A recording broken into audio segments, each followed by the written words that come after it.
Nay, ito daw po yung resetang kailangan para sa gamot ni tatay. Pasalamat na rin daw po tayo kasi the please lang daw po. Napakawalang hiya nila. Paano ko napuruhan nila yung tatay mo?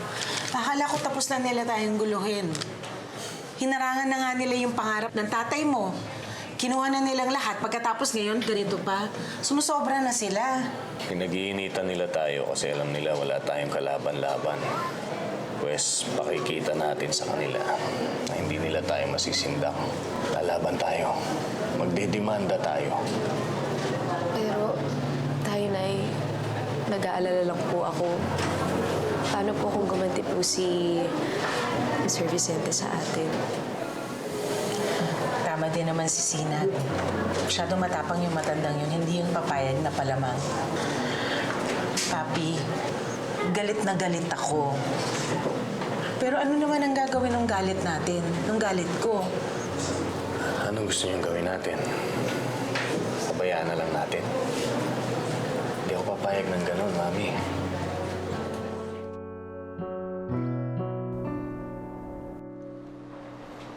Ano bang pumasok sa utak mo, Benji? Binigyan mo pa ng exhibit yung Teddy Obispo yan. I'm sure kaya niya nagawa yung dahil sa anak ng Teddy Obispo na yan.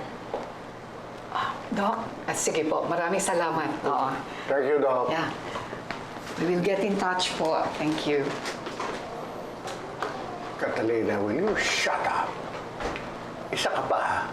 Bakit mo inutos na barilin si Teddy Obispo? Eh, paano ko napuruhan niya tao? Ma, iniisip ko lang yung kapakanan ni Papa. He could have died. Pas hindi tama yun. Bakit parang ako yung mali?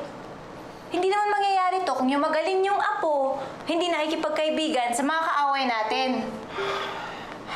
Iho, are you still friends with the family?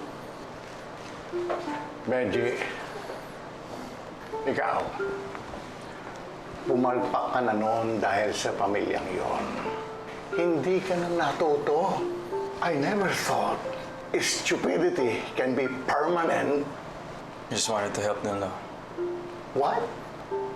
Bakit? Are you indebted to them? O baka naman talagang in-love ka sa anak nila? Huwag mo sabihin, uunahin mo pa yung puso mo bago yung pamilya mo. Just like your dad. Benji, itanim mo sa utak mo. Kaaway natin ang pamilyang yon. Ayokong madidinig na nagdididikit ka na naman sa kanila. O kung hindi, ako mismo ang magtutulak sa iyong palayo sa pamilyang ito.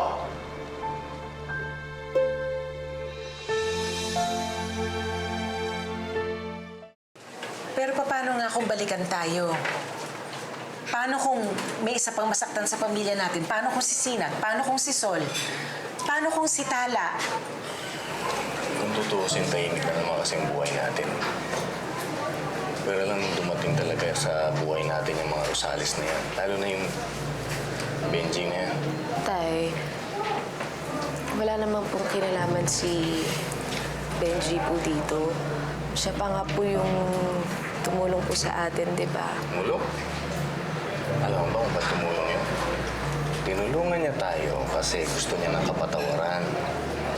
Kasi gusto niya matahimik na yung konsensya niya. Yun. Pero yung buhay natin, kahit kailan, hindi matatahimik habang nandyan siya. Habang nandyan yung Benji na yan. Naintindihan mo ko? Pero tayo, hindi naman po kasi si Benji yung kalaban po eh. Yung lolo po niya. Iba po tayo si Benji. Paano nag-iiba si Benji? Rosales pa rin yun. Pamilya sila, hindi mo maintindihan. Magkakadugo sila. Alam mo, mabuti pa, Sinat. Tigilan mo na yung lalaking yan, ha? Kasi pagdating sa huli, pamilya pa rin naman ang pipiliin ng kahit na sino, eh. Tigilan mo na yan. Kahit na ano pang meron kayo, itigil mo na yan. Ilang beses ko nang ulit-ulit na sinasabi para akong sirang plaka.